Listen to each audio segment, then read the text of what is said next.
할렐루야. 귀한 주일 예배에 참여하신 모든 성도님들을 주님의 이름으로 환영합니다. 이 시간에 우리 마음을 정돈하시고 다 같이 일어나셔서 기도하심으로 2025년 5월 25일 주일 예배를 하나님 앞에 올려드리겠습니다.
오라, 우리가 여호와께 노래하며 구원의 반석을 향하여 즐거이 외치자.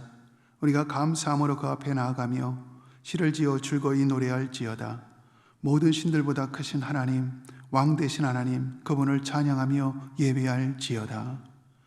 거룩하신 하나님, 존귀하신 하나님, 왕이신 하나님, 예배 가운데 친히 자정하여 주시고 하나님 홀로 영광 받으시는 귀한 예배가 되기를 소망합니다. 하나님의 영광을 목도하며 하늘의 풍성한 은혜와 사랑을 경험하는 귀한 예배 드릴 수 있도록 함께하여 주옵소서. 감사하며 우리 구주 예수 그리스도의 이름으로 기도드리옵나이다.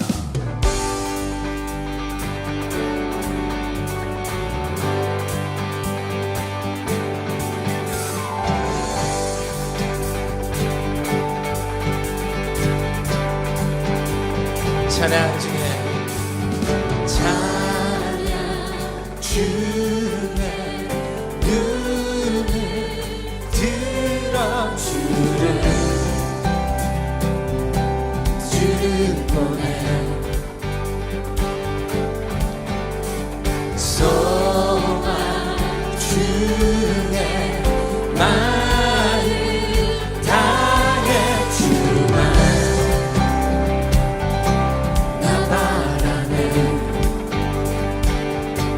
주님을 볼 때 나에게 힘주시네. 주님 안에 모든 두려움 사라져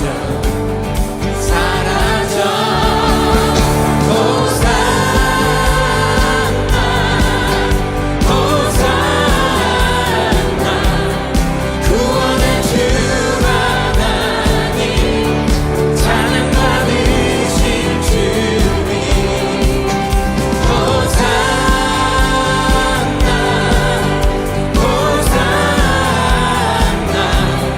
내 안에 임하셔서 주님의 뜻 이루소서. 주께 드린 마음 다함 주고 들으소서. 주의 나라 사랑 영광들을 새롭게 해. 주님을 볼 때 나에게 힘주시네. 주님 안에 모든 두려움 사라져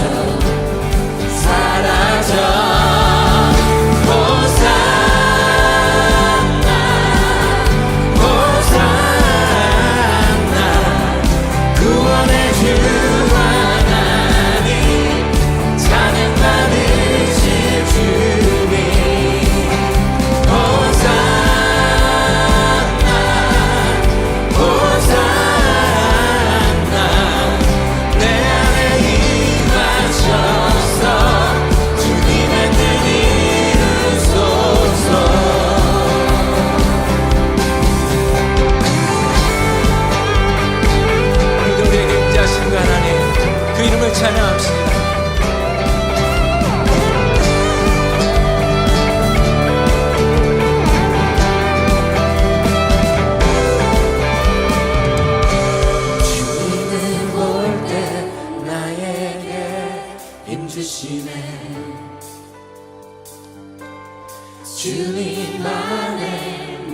주님을 볼 때 주님을 볼 때 나에게 힘 주시네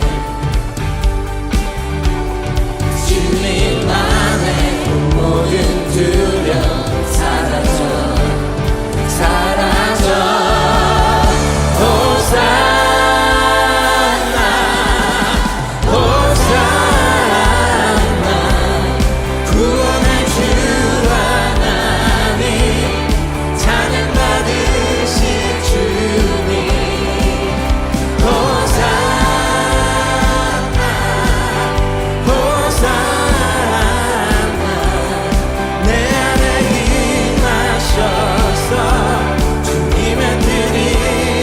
다시 고백합시다. 호산나 호산나 구원의 주 하나님 구원의 주 하나님 찬양 받으실 주님 호산나 호산나 내 안에 임하셔서 주님의 뜻 이루소서 호산나 호산나 호산나 호산나 호산나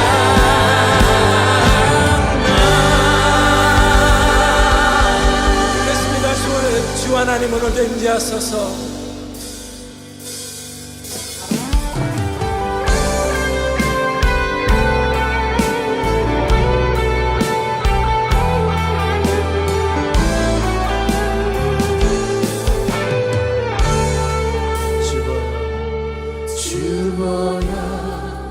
날 정결케 하고 주보여 날 자유케 하니 주 앞에 나 예배하는 이 시간 나의 모든 것을 주께 드리네 주의 손 날 위해 지키셨고 주의 발 날 위해 박히셨으니 이제는 내가 사는 것이 아니요 오직 주를 위해 사는 것이라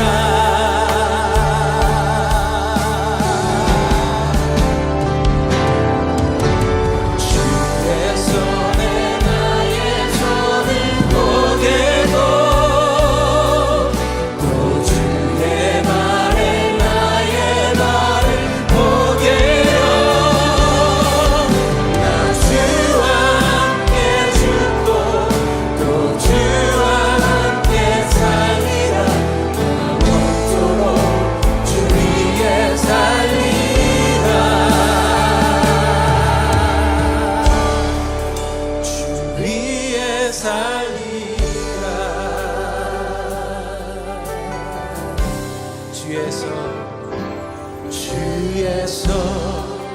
날 위해 지키셨고 주의 발 날 위해 박히셨으니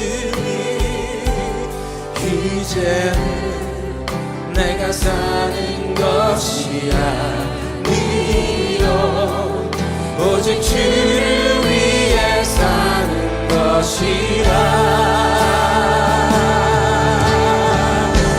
주의 손에 나의 손을 보게고 또 주의 발에 나의 발을 보게요 나 주와 함께 죽고 또 주와 함께 살리라 영원토록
신실하신 하나님 감사합니다. 우리에게 생명과 건강, 물질, 시간, 직장, 자녀 등 모든 것을 주심에 감사합니다. 이 모든 것이 하나님의 전적인 은혜임을 고백합니다. 그러나 우리는 하나님 없이 일주일을 살아왔음을 고백합니다. 사랑하지 않은 죄, 예배하지 않은 죄, 섬기지 않은 죄, 말씀에 순종하지 않은 모든 죄를 고백하오니 예수 그리스도의 십자가 보혈로 우리 죄를 깨끗이 씻어주시사 거룩하고 정결한 영으로 오직 하나님 한 분만을 찾고 찾는 예배자로 나아가게 하여 주시옵소서.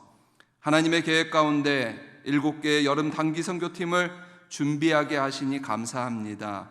7개 여름 단기 선교팀이 성령 충만함으로 준비되게 하시고 또 선교 축제와 선교 파송 예배에 온 교회가 선교에 집중하여 섬기게 하시고 선교 축제를 통해 모든 교구마다 선교로 함께 하나 되어 감사함으로 기쁜 마음으로 자원하는 마음으로 섬길 수 있도록 인도하여 주시옵소서. 그리하여 우리 선교팀이 밟는 땅마다 악한 영이 떠나가고 복음의 열매가 주렁주렁 열리는 구원의 역사를 풍성히 경험하게 하여 주시고 우리 교회가 하나님 중심의 교회, 선교적 교회로 일어서도록 역사하여 주시옵소서.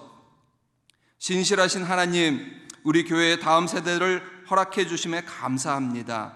VBS가 하나님의 인도하심으로 잘 준비되어 참여하는 아이들에게 복음의 씨앗을 심어주고 이 아이들의 인생을 뒤집어 놓는 평생 기억되어지는 귀한 VBS가 되게 하여 주시옵소서. 이를 위해 기도와 헌신으로 섬기시는 전도사님들과 교사들에게 성령 충만함을 부어주시사 우리 다음 세대를 말씀의 세대, 예배의 세대, 선교의 세대로 양육하시는데 부족함이 없도록 인도하여 주시옵소서. 주님, 많은 새가족들을 보내주심에 감사합니다. 오시는 모든 분들을 예수님의 사랑으로 잘 섬기게 하시고 시작되어지는 BSBC 라이프를 통해 말씀의 진리를 배우고 우리 교회를 더 깊이 알아감으로 내 교회라는 마음을 부어주시사 우리 교회에 잘 정착하여 교회 구석구석을 섬기는 헌신된 일꾼들로 세워지게 하여 주시고 이 시간 드려지는 물질을 위해 기도합니다. 이 물질이 거룩한 물질 되게 하시사 이 헌금이 쓰여지는 곳마다 죽어가는 영혼이 다시 살아나고 하나님 나라의 확장이 있게 하여 주시옵소서. 이제 말씀을 전하실 박성근 한임 목사님을 위해 기도드립니다. 예수님을 쫓아 교회와 맡겨주신 양들을 사랑으로 섬기시는 담임 목사님께 엘리사에게 허락하신 갑절의 영광과 영육간의 강건함을 주시어 이 교회를 하나님께서 기뻐하시는 교회, 선교적 교회로 이끄시도록 인도하여 주시옵소서. 선포하시는 생수의 말씀을 통해 듣는 저희의 영혼의 갈증이 해소되어지고 우리의 삶이 온전히 변화되어지는 능력의 말씀이 되도록 역사하여 주시길 간절히 바라며 우리를 위해 생명을 내어주신 예수님의 이름으로 간절히 기도드립니다. 아멘.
다음 주일 오전 9시부터 선교축제가 진행됩니다. 주보 안에 있는 간지에 교구별로 판매할 품목들이 명시되어 있습니다. 특별히 3부 예배 직후에 플라자에서 진행되는 선교팀들을 위한 기도 모임에 많은 참여를 부탁드립니다. 선교 바자회의 모든 수익금은 전액 선교를 위해 사용됩니다. 모든 BSBC 성도님들의 적극적인 참여에 감사드립니다. BSBC 라이프가 두 주 앞으로 다가왔습니다. 등록을 서둘러 주시기 바랍니다. 오는 6월 8일 오후 1시에 미션센터에서 시작합니다. 박성근 담임 목사님과 함께하는 유익한 시간이 될 것입니다. 간식과 베이비시터가 준비되어 있습니다. 참석하셔서 풍성한 은혜 받으시기 바랍니다. 오늘은 단기 선교를 신청할 수 있는 마지막 주일입니다. 오늘로써 모든 여름 단기 선교 신청을 마감합니다. 현관 안내석에서 신청해 주시고 선교 축제 때 진행되는 특별 소개에 참석해 주시기 바랍니다. 계속해서 많은 신청과 기도를 부탁드립니다. 주님 안에서 행복한 한 주 보내시길 바랍니다. 오늘은 사도행전 10장 9절에서 16절까지 있는 말씀을 함께 보겠습니다.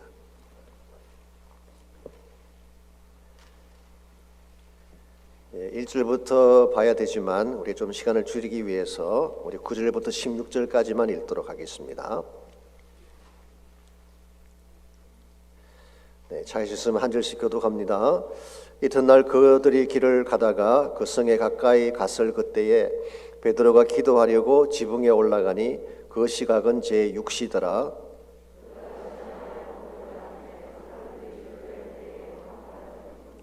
하늘이 열리며 한 그릇이 내려오는 것을 보니 큰 보자기 같고 내 귀를 메어 땅에 들이웠더라.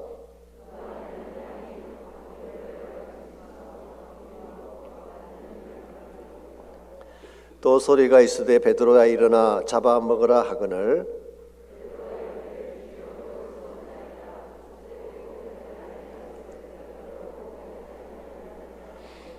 또 두 번째 소리가 있으되 하나님께서 깨끗하게 하신 것을 내가 속되다 하지 말라 하더라.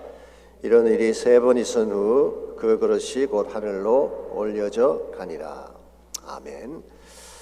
막혀있는 장벽을 뚫고 새 일을 시작한다는 것은 참 귀한 것이지만 쉬운 일은 아닙니다. 남다른 용기와 끈질긴 믿음이 없으면 결코 해낼 수 없기 때문에 그렇습니다. 그러나 누군가가 그 장벽을 뚫어주지 아니하면 새 역사의 물결은 흘러갈 수가 없는 것입니다. 독일에 가시게 되면 라이프치히라고 하는 유명한 도시가 있습니다. 그곳에 가면 꼭 봐야 될 교회당이 2개가 있다고 합니다. 첫 번째는 세인트 토마스 철치라고 하는 교회가 있습니다. 그리고 또 하나는 니콜라이 철치라고 하는 교회가 있는데요. 이 토마스 교회가 유명한 이유는 바하의 무덤이 거기에 있다고 합니다. 그래서 음악하시는 분들에게는 거의 성지 같은 그런 곳이라고 하네요. 니콜라이 교회는 무엇으로 유명한 것일까요? 몇 가지 유명하게 된 이유가 있습니다. 첫 번째는 1539년도에 마르틴 루터가 이곳에서 설교를 하면서 종교개혁이 본격화되게 했던 교회가 바로 니콜라이 교회였습니다. 두 번째는 바하가 이 교회에서 성가대를 지휘했다고 하네요. 저희 교회는 김성수 목사님이 하시지만 그 교회는 바하가 우리 김성수 목사님이 저희 교회의 바한 줄 믿습니다. 세 번째로 무엇보다도 베를린 장벽을 무너뜨리는 데에 결정적 역할을 한 교회가 바로 니콜라이 교회입니다. 여러분 아시겠지만 1982년부터 이 교회당에서 월요일마다 기도회가 모였습니다. 회개와 평화를 위한 기도회였고 주로 참석한 사람들이 젊은 청년들이었습니다. 근데 그들은 기도회가 끝나면 저녁 6시부터 1시간 동안 교회 주변을 걸으면서 무언의 시위를 했습니다. 처음에는 소수의 무리가 시위를 했지만 매주마다 참여하는 인원들이 늘어나게 되면서 1989년 10월 16일에는 한 손에 촛불을 들고 7만여 명이 시위를 하게 됐습니다. 그리고 시간이 지나면서 20만 명까지 그 시위대 숫자가 늘어나게 되고 한 달 뒤인 1989년 11월 9일 드디어 동독과 서독을 갈라놓았던 베를린 장벽이 무너지게 된 것입니다. 쉽게 표현하면 기도의 역사가 장벽을 무너뜨리고 44년 동안 분단되었던 그 독일을 하나로 만들어준 것입니다. 미국 역사도 보면 미국 땅에 아프리카의 흑인들이 노예로 팔려오기 시작한 연도가 1619년도부터라고 합니다. 그런데 이 흑인들을 묶고 있던 그 차별의 장벽이 무너진 것은 1960년대예요. 그러니까 350년 이상을 그들은 장벽이 무너지지 않는 가운데에 차별 대우를 받으면서 살아온 것입니다. 이와 같이 350년 동안 깨어지지 않던 그 흑백의 장벽을 깨뜨린 자가 누구였나요? 아실 것입니다. 로자 파크스라고 하는 한 여인의 용기 때문이었죠. 알라바마주에 있는 먹가머리 지역에서 그 버스 사건 잘 아실 것입니다. 그 한 사건 때문에 사실은 시블 라이트 무브먼트가 일어나게 되고 결과적으로 흑백의 장벽이 깨어지게 된 것입니다. 이와 같이 새로운 역사의 창을 연다는 것 쉽지 않습니다. 그러나 누군가가 역할을 해줘야만 그 새 역사의 장벽을 열 수가 있게 되고 그 결과 아름다운 열매를 이 땅 가운데 가져오게 되는 것입니다. 하나님의 역사도 마찬가지입니다. 하나님의 꿈은 온 인류가, 온 열방이 다 구원받고 주님께로 돌아오는 것입니다. 이와 같은 하나님의 비전은 쉽게 이루어지지 않습니다. 왜냐하면 그 앞을 가로막는 장벽들이 많기 때문에 그렇습니다. 누군가가 이 장벽을 깨뜨려주지 아니하면 아무리 하나님이 소중한 비전을 품고 계셔도 이 복음의 물결은 땅을 향하여, 땅끝을 향하여 흘러갈 수가 없습니다. 물론 이것을 깨뜨리는 근본 원인자는 하나님이죠.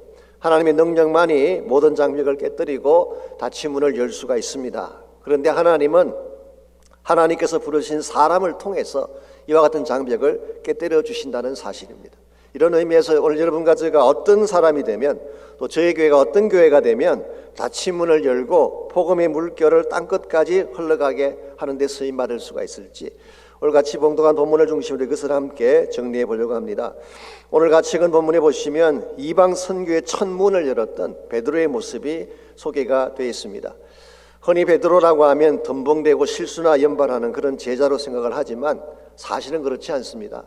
마태복음 16장에 보시면 16장 16절에서 베드로가 위대한 신앙 고백을 하지 않습니까? 주는 그리스도시요 살아계신 하나님의 아들입니다라는 위대한 신앙 고백을 했습니다. 이 고백을 들은 예수님이 18절에 보면 너는 반석이라 이 반석 위에 내 교회를 세우리니 음부의 권세가 이기지 못하리라 그렇게 말씀하셨어요. 그래서 주님께서 말씀하신 나 반석은 베드로 자체를 말하는 것이 아니라 베드로가 고백했던 신앙 고백을 말하는 것이죠. 주는 그리스도이면서 하나님의 아들이라는 신앙 고백 위에 이제 하나님의 교회가 세워진 것입니다. 그리고 나서 19절에서 주님이 이와 같은 말씀을 하셨습니다. 내가 천국 열쇠를 너에게 주리니 땅에서 매면 하늘에서도 메어지게 되고 땅에서 풀면 하늘에서도 풀리리라. 여기서 예수님은 베드로에게 천국 열쇠를 주셨어요. 이 천국 열쇠가 무엇을 의미하는 것일까요? 물론 캐톨릭 교회에서는 지금도 교황에게 주어진 교권이라고 해석을 하고 있습니다.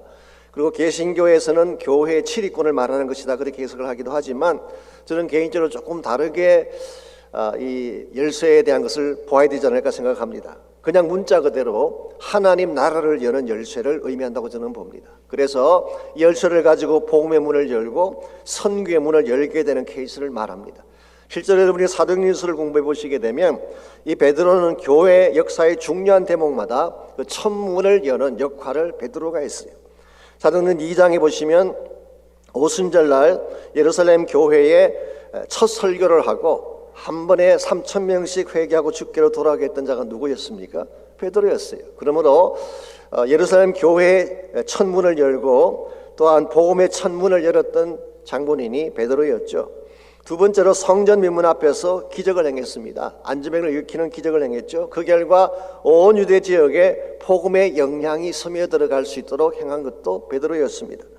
세 번째로 사마리아 땅에 복음이 들어갔을 때에 물론 빌립 집사의 역할을 했지만 이 복음을 확정시켜 준 자가 바로 베드로였어요. 베드로가 가서 이 모든 것들을 확정시켜 주는 장면을 볼 수가 있죠.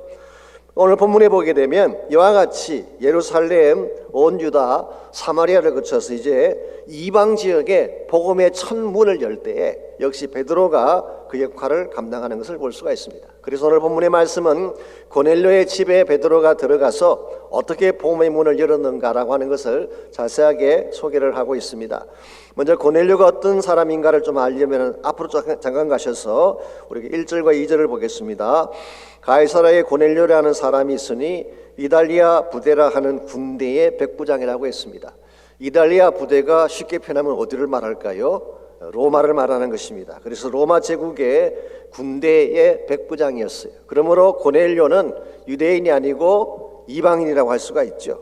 그런데 2절을 보니까 그가 경건하여 온 집안과 더불어 하나님을 경외하며 백성을 많이 구제하고 항상 하나님께 기도하는 자라고 했습니다. 이방인이긴 하지만 하나님을 알았고 하나님을 경외하는 이와 같은 부류의 사람들을 우리가 흔히 God fearer, 하나님을 경외하는 자라 그렇게 표현을 하죠. 이와 같은 고넬료가 베드로를 자기 집에 초청을 한 것입니다. 그때 베드로가 이방인의 집을 직접 방문하게 되면서 officially 이방 선교의 문이 열리게 된 것입니다. 물론 이것이 쉬운 일은 아닙니다. 그 당시 관습으로 유대인이 이방인의 집을 방문한다고 하는 것은 금기사항이었죠. 유대인 입장에서 본다면은, 더구나 지금 베드로는 예루살렘 교회를 대표하는 지도자인데 이 지도자가 이방인의 집을 방문했다. 이건 그 당시 사회 통념으로서는 있을 수가 없는 것입니다.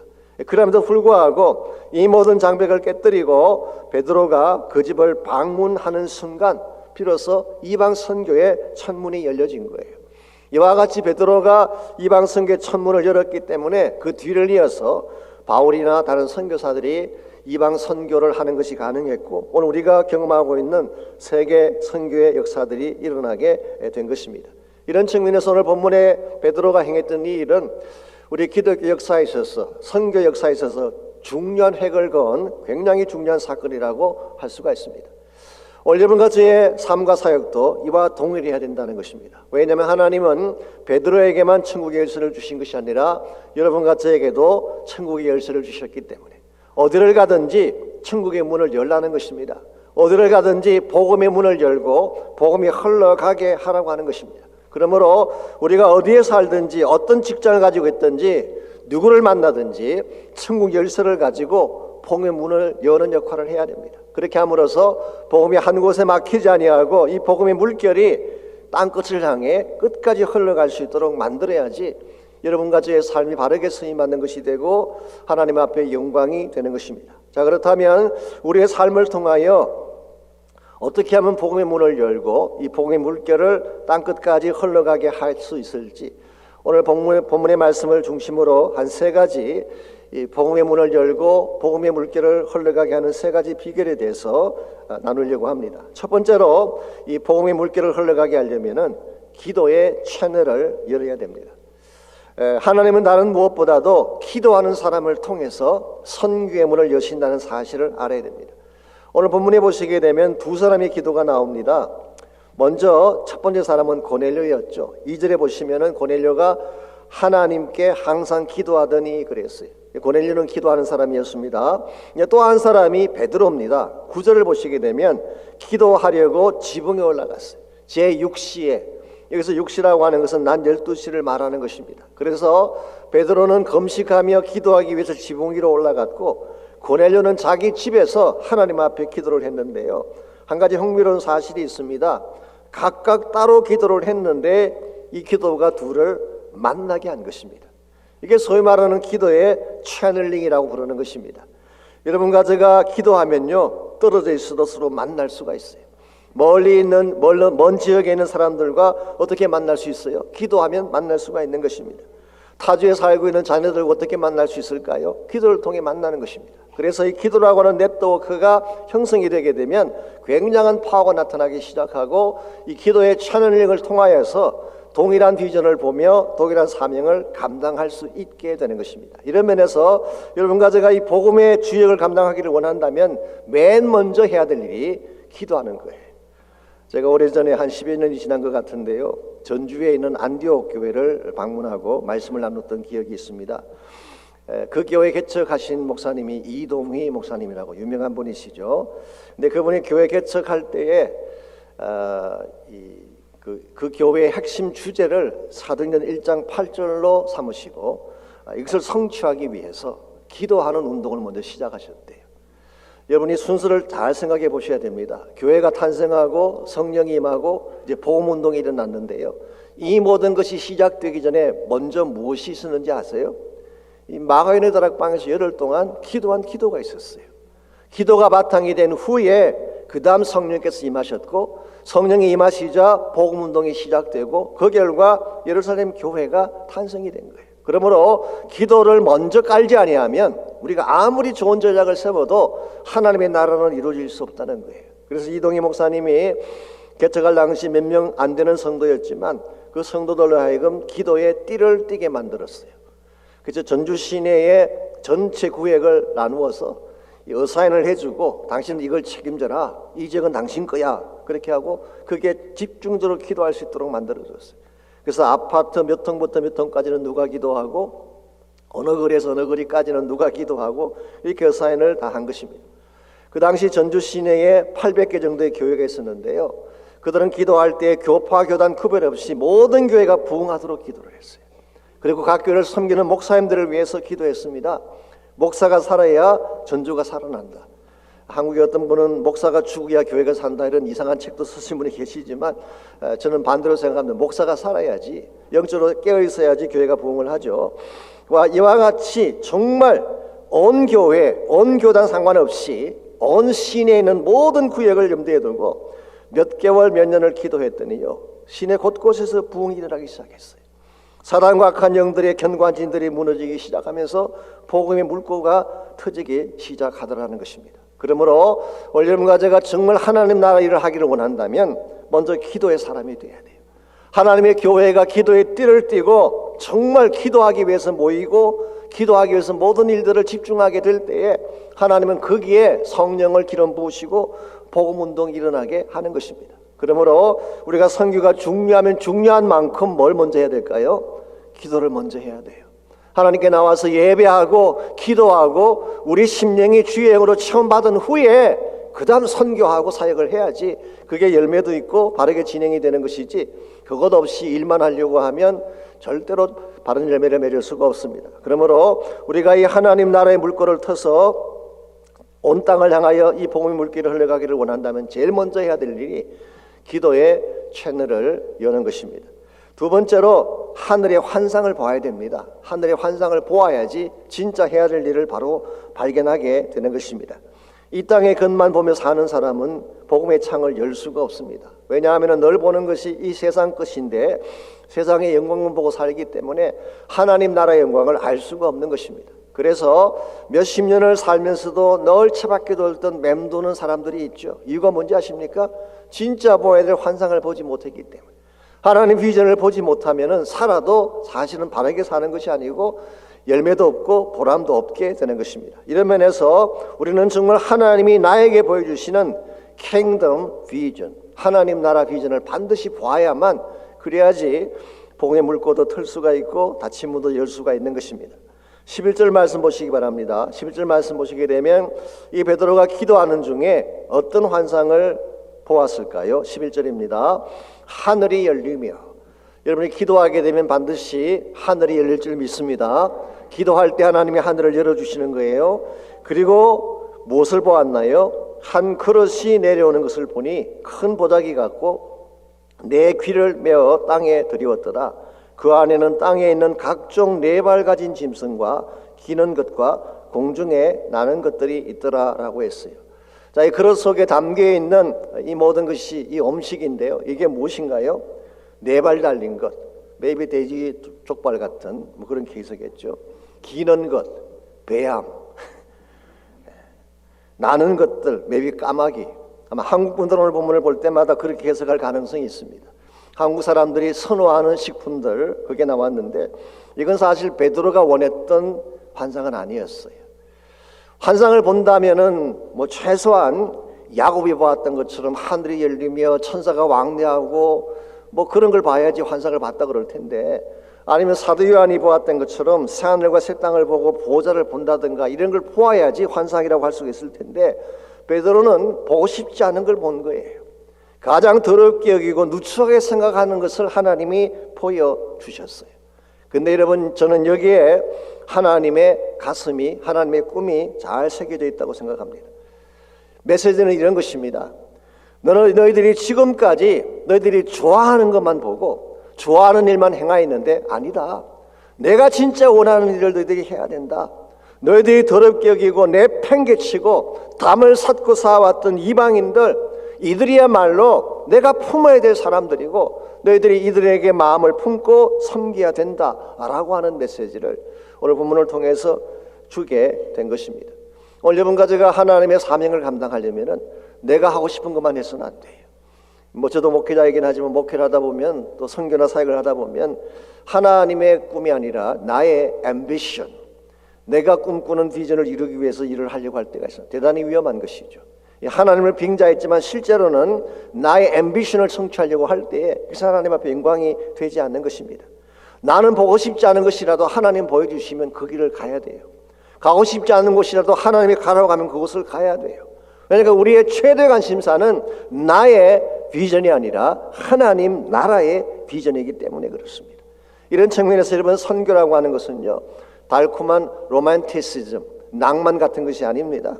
혹은 선교라고 하는 것이 잠깐 선교지 나들이 했다 돌아오는 것을 말하는 것이 아니라 참된 선교는 하나님 나라에 목숨을 거는 serious business예요. 굉장히 심각한 사역이 선교입니다. 아도니람 저더슨이라는 유명한 선교사가 있잖아요. 버마에 가서 선교를 했던 분, 요즘에 미얀마입니다. 그가 18년 동안 사역을 했는데요, 처음 6년 동안 한 명도 결신하지 못했어요. 정말 자기의 전생애를 바쳐서 선교지를 갔는데 그 척박한 땅에 가서 온갖 고생을 다 하는데 6년 동안 한 명도 구원하지 못했어요. 오히려 체포를 당하게 되고 감옥에 들어가게 됐습니다. 웬만한 사람 같았으면 포기하고 돌아왔겠죠. 그런데 저더슨이 왜 포기하지 않고 끝까지 버텼는지 아십니까? 이것이 하나님의 부르심이기 때문에, 하나님이 원하시는 일이기 때문에. 여러분과 제가 하나님의 환상을 보지 아니하면, 하나님이 보여주시는 비전을 바라보지 아니하면 절대로 선교에 목숨 걸 수 없습니다. 그러므로 우리가 기도도 열심히 해야 되지만 기도한 후에 하나님이 무엇을 원하시는가, 하나님의 뜻을 바로 깨닫고 하나님 비전을 보는 과정이 있어야 돼요. 마지막 세 번째로 이 복음의 물결을 열기를 원한다면, 이와 같이 기도하고 하나님의 환상을 보았으면 세 번째로 과감하게 순종을 해야 되는 것입니다. 과감하게 순종을 할 때에 그 결과 아름다운 열매가 맺혀지는 것이죠. 아까도 말씀을 드린 것처럼 베드로가 이방인 고넬료 집을 방문했다고 했는데요, 사실 이거 쉬운 일이 아니었죠. 그래서 환상을 보았을 때 베드로 같은 분도 처음에는 노했어요. Not so, Lord. 주여, 그럴 수 없습니다 라고 대답을 했죠. 몇 번이나 그랬나요? 3차례까지 그렇게 했었어요. 그만큼 이방인의 집을 찾아가는 것이 릴락턴트하고 내키지 않는 그런 일이었어요. 그럼에도 불구하고 19절 말씀 보시게 되면 베드로가 이 환상에 대해서 생각할 때에 성령께서 나타나셔서 그에게 말씀하십니다. 그리고 분부하시기를 일어나 내려가서 의심하지 말고 너를 데리러 온 자들과 함께 가라 말씀하셨어요. 그래서 그는 마음속에 처음에 이 환상을 보고 주저하고 갈까 말까라고 생각을 했지만 성령께서 말씀하시자 그 순간 그는 순종합니다. 주저하지 않고 간 것입니다. 그러나서 28절 29절입니다. 그가 그 집에 도착했을 때에 이와 같은 말을 했습니다. 이르되 유대인으로서 이방인과 교제하며 가까이 하는 것이 위법인 줄은 너희도 알거니와. 여기서 말하는 위법은 법을 어긴다는 뜻인데요, 이것은 사실 정확하게 해석을 하자면은 유대 사회의 법을 말하는 것입니다. 유대적 차원의 법을 말하는 것입니다. 위법인 줄을 너희도 알거니와 하나님께서 내게 지시하사 아무도 속되다 하거나 깨끗하지 않다 하지 말라 하시기로 부름을 사양하지 아니하고 왔노라. 우리말 번역은 부름을 사양하지 아니하고 왔노라 그랬지만 영어 성경 보면은 I came to you without any objection, without hesitation 그런 뜻이. 하나의 반대하는 마음도 가지지 아니하고 주저하지 아니하고 이 말씀에 순종해서 왔다 그런 뜻입니다. 이게 과감한 순종이에요. 나의 생각과 달랐지만 나의 기대하는 것과는 다른 현실이 주어졌지만 하나님이 말씀하셨기 때문에 그는 주저하지 않고 변명하지 아니하고 간 것입니다. 이와 같이 그가 과감하게 순종을 했기 때문에 그는 하나님이 준비하신 또 하나의 오순절을 경험하게 되죠.